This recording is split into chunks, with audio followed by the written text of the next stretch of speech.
حضرت شیخ سعدی شیرازی رحمۃ اللہ علیہ فرماتے ہیں کہ ایک دیہاتی کا گدھا مر گیا، اس نے اپنے گدھے کا سر کاٹ کے اپنے انگوروں کے باغ میں لٹکا دیا۔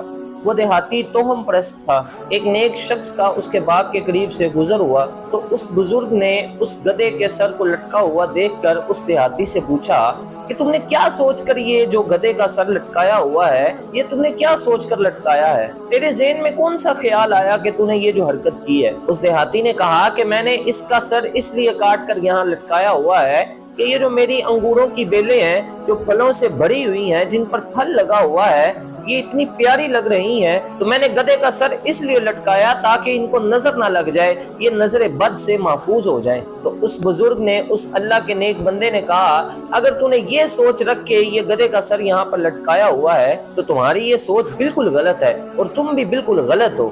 اس بزرگ نے کہا کہ اے اللہ کے بندے، جو گدھا اپنی حفاظت نہیں کر سکا تو وہ تمہاری انگوروں کی بیلوں کی کیا حفاظت کرے گا؟ فرمایا وہ طبیب کیا کسی کا معائنہ کرے گا، وہ طبیب کیا کسی کو شفا دلوائے گا، وہ طبیب کیا کسی کو جو ہے وہ دوائی دے گا، جو خود بیماریوں میں مبتلا ہو وہ کیا کسی کا علاج کرے گا؟